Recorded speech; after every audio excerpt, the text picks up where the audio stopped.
This video is related to blood group. This is a very simple and common topic. But simple and common topic होने के बावजूद इनके कुछ features highly confusing है। तो इस शॉर्ट वीडियो में ब्लड ग्रुप से रिलेटेड जो कंफ्यूजिंग फीचर्स है उसे मैं एड्रेस किया हूँ एंड आई होप कि ये वीडियो आपके कंफ्यूजन को पूरी तरह से एड्रेस करेगा।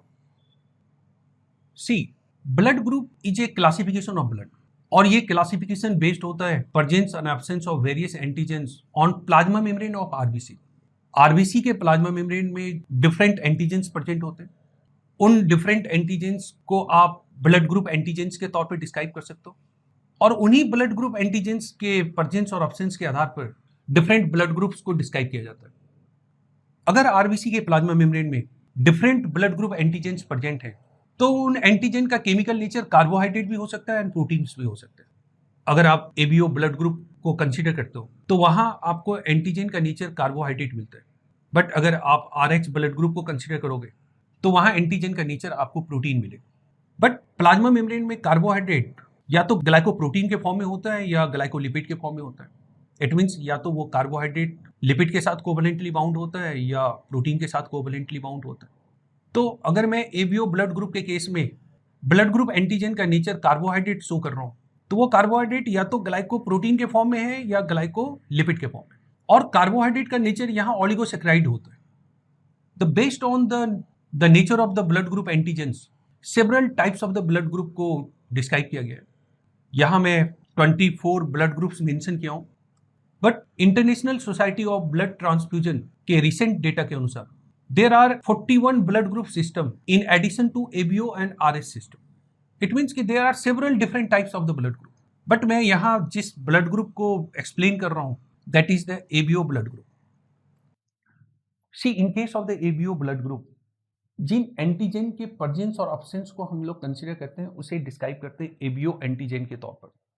जैसा कि मैं ऑलरेडी मेंशन कर चुका हूं प्रीवियस स्लाइड्स में कि एबीओ ब्लड ग्रुप के केस में एंटीजन का नेचर कार्बोहाइड्रेट होता है, और जब एंटीजन का नेचर कार्बोहाइड्रेट होता है तो वो कार्बोहाइड्रेट मोनोसेक्राइड या पॉलीसेक्राइड के फॉर्म में प्रेजेंट नहीं होता है बल्कि ऑलिगोसेक्राइड्स के फॉर्म में प्रेजेंट होता है।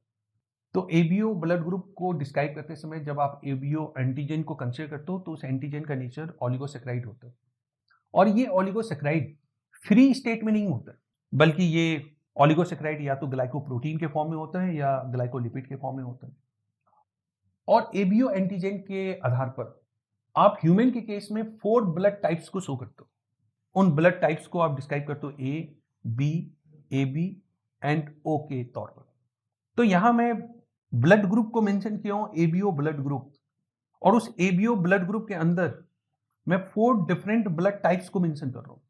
अगर आप इन डिफरेंट ब्लड टाइप्स के पॉपुलेशन में डिस्ट्रीब्यूशन को चेक करो तो सबसे कॉमन जो ब्लड टाइप आप पॉपुलेशन में शो करते हो that is the O blood type, उससे कम ए ब्लड टाइप, उससे कम बी ब्लड टाइप और सबसे कम ए बी ब्लड टाइप। और मैं यहाँ इंडियन पॉपुलेशन के रिस्पेक्ट में मेंशन नहीं कर रहा हूँ, मैं वर्ल्ड पॉपुलेशन के रिस्पेक्ट में मेंशन कर रहा हूँ कि जब आप इन ब्लड टाइप्स के डिस्ट्रीब्यूशन को चेक करते हो तो मोस्ट ऑफ द पॉपुलेशन में आप ओ ब्लड टाइप को शो करते हो और सबसे कम आप ए बी ब्लड टाइप्स को शो करते हो। देखो, आप ब्लड टाइप्स के तौर पर ए बी एंड ओ को अगर आप डिस्क्राइब कर रहे हो तो आप इसे डिस्क्राइब कर रहे हो एबीओ एंटीजन के रिस्पेक्ट में। तो मैं सबसे पहले इस पॉइंट को क्लियर कर रहा हूं कि डिफरेंट ब्लड टाइप्स के केस में एंटीजन का नेचर क्या होता है। देखो, अगर मैं ब्लड टाइप्स के तौर पर ए बी एंड ओ को अगर मेंशन कर रहा हूं तो इन ब्लड टाइप्स के केस में जो एंटीजन का नेचर आप शो करते हो वो एंटीजन का नेचर डिफर करता है।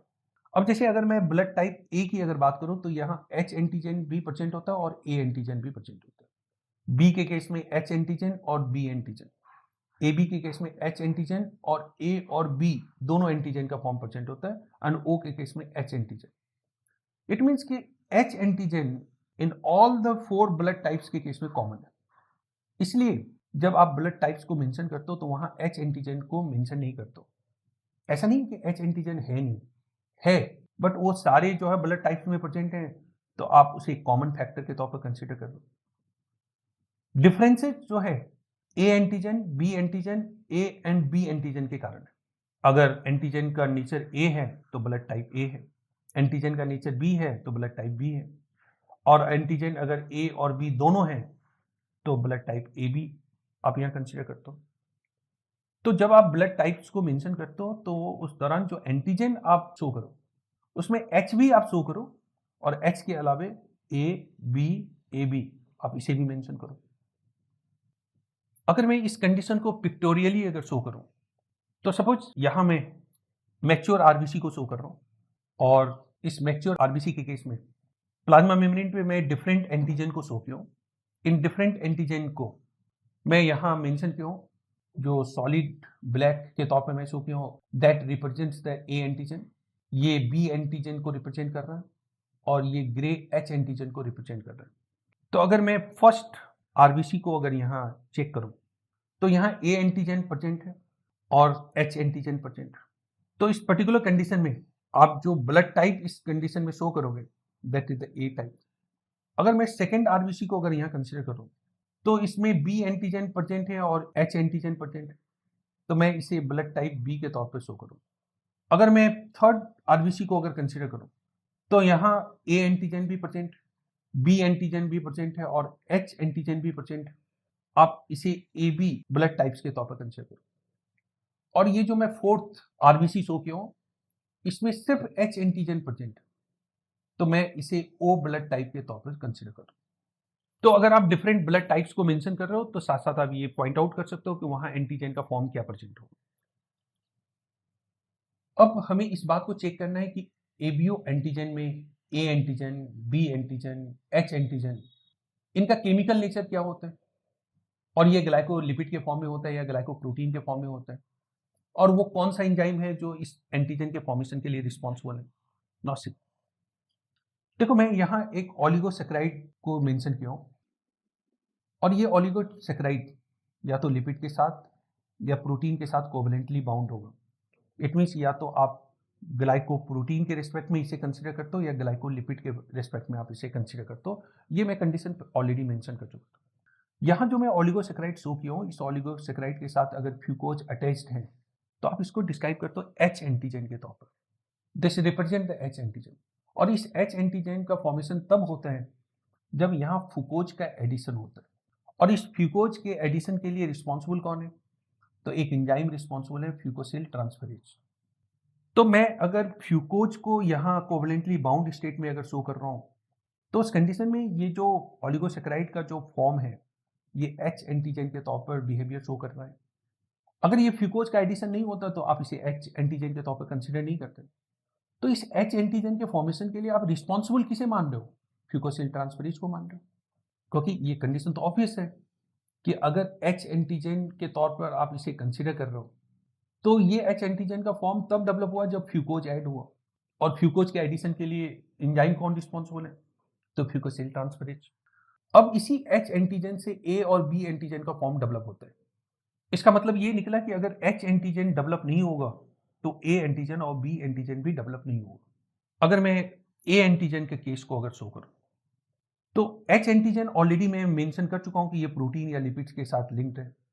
तो देखो, यहां अगर मैं फ्यूकोज के साथ अगर इस स्ट्रक्चर को शो कर रहा हूं, तो this is going to represent the H antigen. अगर मैं इस एच एंटीजन के साथ एन एसिटाइल गैलेक्टोसेमाइन को कोवलेंटली लिंक करता हूं, तो एच एंटीजन जिस एंटीजन के फॉर्म में कन्वर्ट हो जाता है उसे कहा जाता है ए एंटीजन का फॉर्म। इट मीन्स कि अगर मैं एच एंटीजन को यहां कंसिडर कर रहा हूं, तो इसी एच एंटीजन से ए एंटीजन का फॉर्म डेवलप हुआ। और ये ए एंटीजन का फॉर्म कब डेवलप हुआ, तो जब यहां प्रेजेंट गैलेक्टोज के साथ एन एसिटाइल गैलेक्टोसेमाइन का एडिशन होता है। और अगर एन एसिटाइल गैलेक्टोसेमाइन का एडिशन हो रहा है, तो इसके लिए जो एंजाइम रिस्पॉन्सिबल है that is the N-acetyl galactosamine transferase. This enzyme is responsible for the formation of the A antigen. Similarly, अगर B एंटीजन का फॉर्म डेवलप होता है तो वो भी H एंटीजन से ही डिराइव होता है, क्योंकि मैं अगेन इस पर्टिकुलर ऑलिगोसैकेराइड कंपोनेंट को मैं H एंटीजन के तौर पे डिस्क्राइब किया हूँ। अब अगर इस गैलेक्टोज के साथ कोवलेंटली एक और गैलेक्टोज का एडिशन होता है with the help of alpha 1,3 glycosidic linkage, तो एच एंटीजन जिस एंटीजन के फॉर्म में कन्वर्ट हो जाता है उसे आप बी एंटीजन के तौर पे डिस्क्राइब करते हो। तो अगर ए एंटीजन एच एंटीजन से डेवलप हुआ है, तो उसी तरह से बी एंटीजन भी एच एंटीजन से डेवलप हुआ है। बट इस ग्लैक्टोज को यहाँ ऐड करने के लिए जो एंजाइम रिस्पॉन्सिबल है दैट इज द ग्लैक्टोसिल ट्रांसफरेज। देखो अब मैं इस बात को डिस्क्राइब कर रहा हूँ कि ए और बी एंटीजन के फॉर्मेशन के लिए जो जीन रिस्पॉन्सिबल है वो कहाँ लोकेटेड, क्योंकि अगर मैं ए एंटीजन के फॉर्मेशन के लिए जिस जीन को कंसिडर करूंगा वो जीन इस एंजाइम के फॉर्मेशन के लिए रिस्पॉन्सिबल होगा। बी एंटीजन के फॉर्मेशन के लिए जो जीन रिस्पॉन्सिबल है वो जीन इस एंजाइम के फॉर्मेशन के लिए रिस्पॉन्सिबल होगा। और एच एंटीजन के फॉर्मेशन के लिए जो जीन रिस्पॉन्सिबल है वो इस पर्टिकुलर एंजाइम के फॉर्मेशन के लिए रिस्पॉन्सिबल होगा। तो जो जीन इस पर्टिकुलर एंजाइम को कोड करेगा उस जीन को आप बी एंटीजन के फॉर्मेशन के लिए रिस्पॉन्सिबल मानोगे। जो जीन इस एंजाइम के फॉर्मेशन के लिए रिस्पॉन्सिबल होगा उसे आप ए एंटीजन के फॉर्मेशन के जीन के तौर पर कंसीडर करोगे। और जो जीन फ्यूकोसिल ट्रांसफरेज एंजाइम के फॉर्मेशन के लिए रिस्पॉन्सिबल होगा उसे आप एच एंटीजन के जीन के तौर पर कंसीडर करोगे। तो मैं सबसे पहले डिस्क्राइब कर रहा हूं कि A and B antigen forming gene कहां लोकेटेड होता है और इसका नेचर कैसा होता है।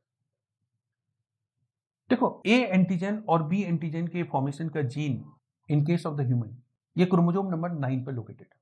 और जिस जीन को मैं यहां कंसीडर कर रहा हूं ए बी एंटीजन के फॉर्मेशन के जीन के तौर पर, अगर उसके आप अल्टरनेटिव फॉर्म्स को चेक करो तो पॉपुलेशन में आपको 3 अल्टरनेटिव फॉर्म्स मिलते हैं। उनमें से एक अल्टरनेटिव फॉर्म को ए, दूसरे को बी और तीसरे को ओ से रिप्रेजेंट किया। और अगर किसी जीन के अगर 2 या 2 से ज़्यादा अल्टरनेटिव फॉर्म है तो उन अल्टरनेटिव फॉर्म जिसको अलील्स के तौर पर हम लोग डिस्क्राइब करते हैं उनके बीच रिलेशनशिप को भी चेक करना होता है। तो जब आप अलीलिक रिलेशनशिप ए और बी के केस में चेक करते हो तो ये दोनों को डोमिनेंट अलील के तौर पर जो है बिहेवियर शो करता है।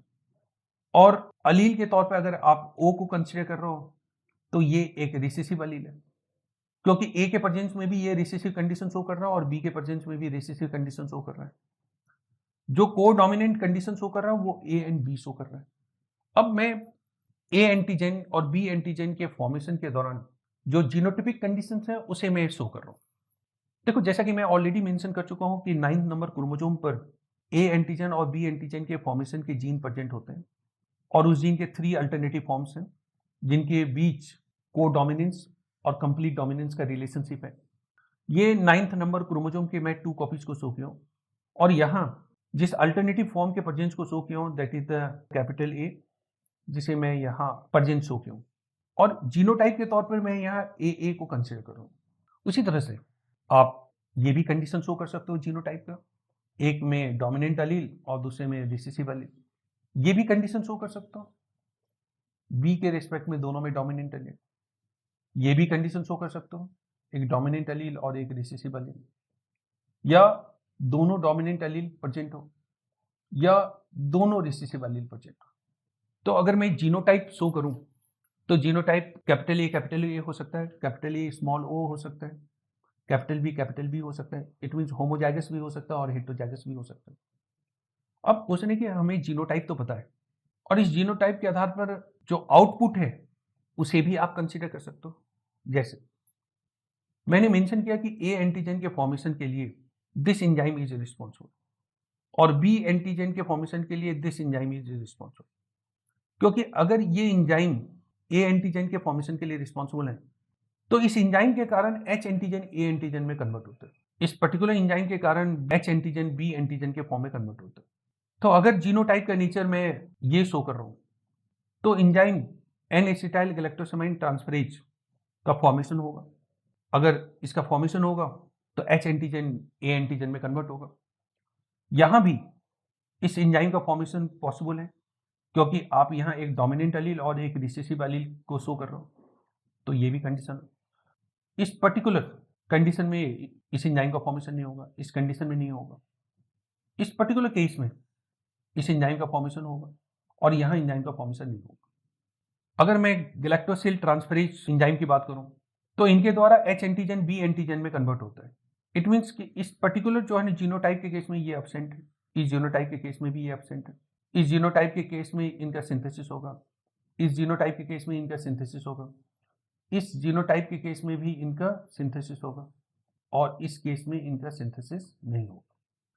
तो आप जीनोटाइप के आधार पर प्रिडिक्ट कर सकते हो कि कहाँ ए एंटीजन के फॉर्मेशन का एंजाइम बन रहा है और कहाँ बी एंटीजन के फॉर्मेशन का एंजाइम बन रहा है, कहाँ इन दोनों में से किसी भी एंजाइम का फॉर्मेशन नहीं हो रहा है। आप जीनोटाइप के आधार पर शो कर सकते हो।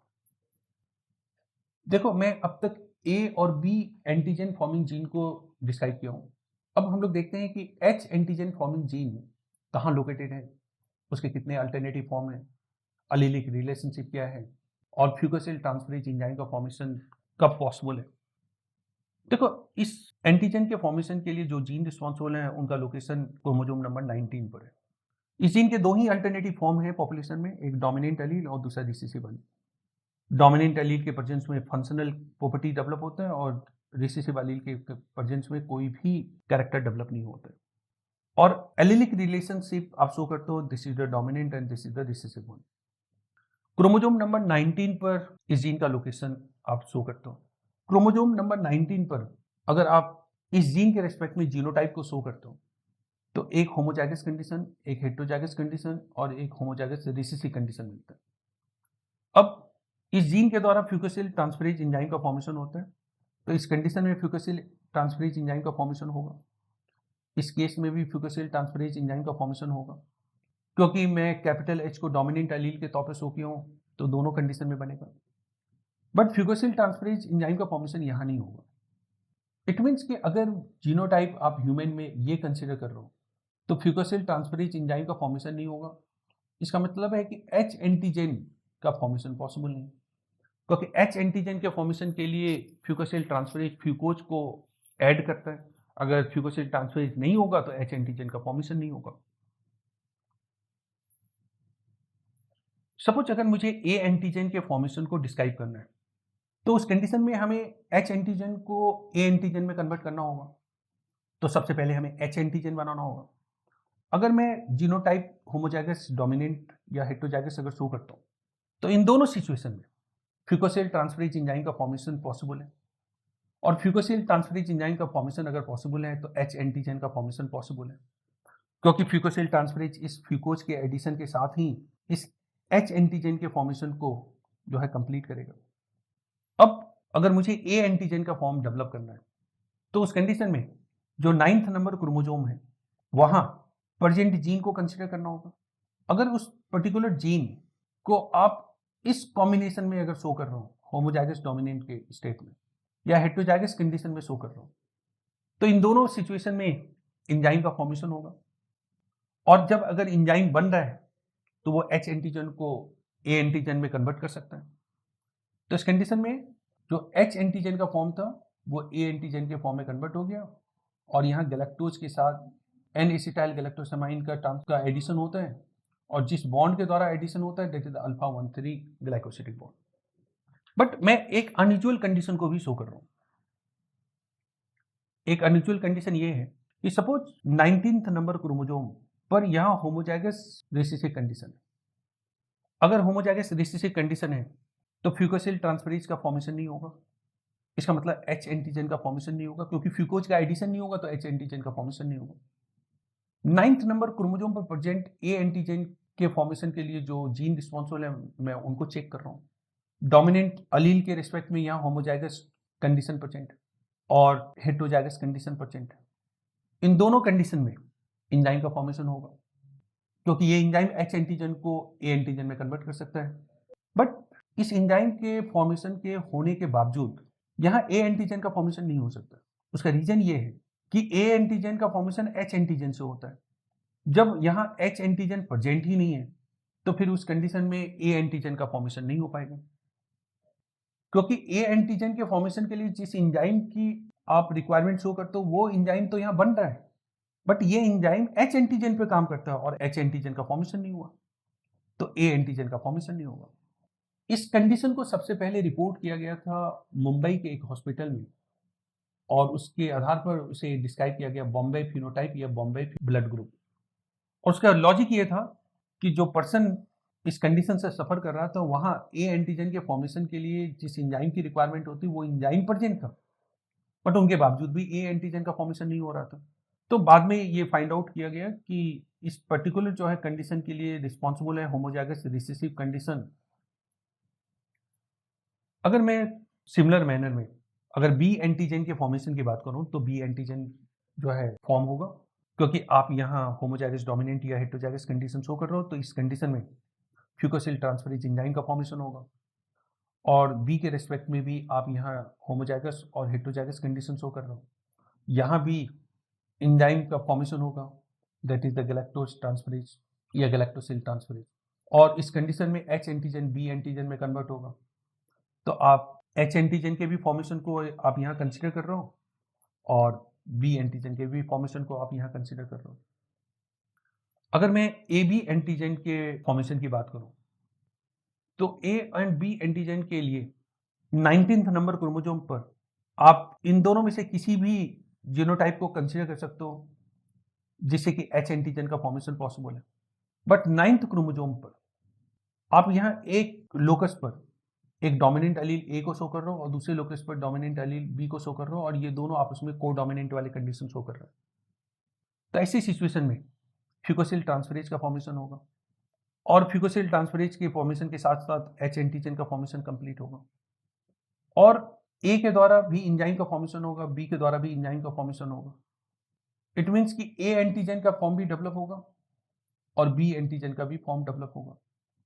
ये दोनों फॉर्म डेवलप होंगे क्योंकि ये मैं ऑलरेडी डिटेल्स में एक्सप्लेन कर चुका हूं कि इनके एडिशन के साथ ही ए एंटीजन और इनके एडिशन के साथ ही बी एंटीजन का फॉर्म डेवलप होता है। अब मैं इस कंप्लीट इंफॉर्मेशन को समराइज कर रहा हूं 9 से। एबीओ ब्लड ग्रुप, मैं यहाँ आरबीसी को शो किया हूँ, मैच्योर आरबीसी के फॉर्म में शो किया हूँ। इस पर्टिकुलर आरबीसी के केस में मैं यहाँ ए एंटीजन और एच एंटीजन को शो किया, इन दोनों को शो किया। तो यहाँ 9 नंबर क्रोमोसोम पर जीनोटाइप क्या होगा? 9 नंबर क्रोमोसोम पर जीनोटाइप ये होगा। 19 नंबर क्रोमोसोम पर जीनोटाइप क्या होना चाहिए? तो ये होना चाहिए। इसका मतलब है कि ए और एच एंटीजन दोनों इस पर्टिकुलर कंडीशन में डेवलप होगा, और अगर ए एंटीजन प्रेजेंट है तो ब्लड टाइप्स को आप क्या डिस्क्राइब करते हो? तो ए ब्लड टाइप के तौर पर। अगर मैं यहाँ बी एंटीजन और एच एंटीजन को अगर कंसिडर करूं तो 9th नंबर क्रोमोसोम पर जीनोटाइप कैसा होना चाहिए? दिस वन, या तो होमोजाइगस या हेटेरोजाइगस। 19th नंबर क्रोमोसोम पर जीनोटाइप क्या होना चाहिए? This one. बी और एच एंटीजन का फॉर्मेशन होगा और ए ब्लड टाइप वाले कंडीशन जो है डेवलप होंगे। सिमिलरली अगर मैं ए एंटीजन, बी एंटीजन और एच एंटीजन इन तीनों को अगर मैं सरफेस पे शो कर रहा हूं तो ए और बी दोनों एंटीजन का फॉर्म तभी डेवलप होगा जब जीनोटाइप ए बी होगा। एच एंटीजन के फॉर्मेशन के लिए ये कंडीशन होनी चाहिए, और जो एंटीजन बनेगा वो ए भी बनेगा, बी भी बनेगा, एच भी बनेगा, क्योंकि यहाँ ए एंटीजन के फॉर्मेशन के लिए जो एंजाइम है वो एच को ए में कन्वर्ट करेगा, बी एंटीजन के फॉर्मेशन के लिए जो एंजाइम है वो एच को बी में कन्वर्ट करेगा, और यहाँ ब्लड टाइप आप क्या शो करोगे? A B. अगर मैं सिर्फ एच एंटीजन के प्रेजेंस को अगर यहाँ शो कर रहा हूँ, इट मीन्स कि जीनोटाइप आप ओ ओ शो कर रहे हो। 19 नंबर क्रोमोसोम पर आप ये जीनोटाइप शो करोगे, एच एंटीजन का फॉर्मेशन होगा, और ब्लड टाइप आप क्या यहाँ शो करोगे? तो ओ ब्लड टाइप आप शो करोगे। तो ये मैं एक ओवरव्यू आपको दिया हूँ क्योंकि मोस्ट ऑफ द केसेस में हम लोग सिर्फ इस पर्टिकुलर जीनोटाइप के आधार पर चीज़ों को डिस्क्राइब करते हैं, बट बेटर ये होगा कि आप ए के साथ साथ एच को भी आप कंसिडर करो, बी के साथ भी एच कंसिडर करो, को डोमिनेंट वाले कंडीशन में आप ए बी के साथ एच को कंसिडर करो। Now try this question. Blood group type A antigen is a complex oligosaccharide which differs from the H antigen present in the O individual by the presence of terminal N-acetyl galactosamine. क्योंकि इन्हीं के addition के साथ ही H antigen A antigen के form में convert हो जाता है।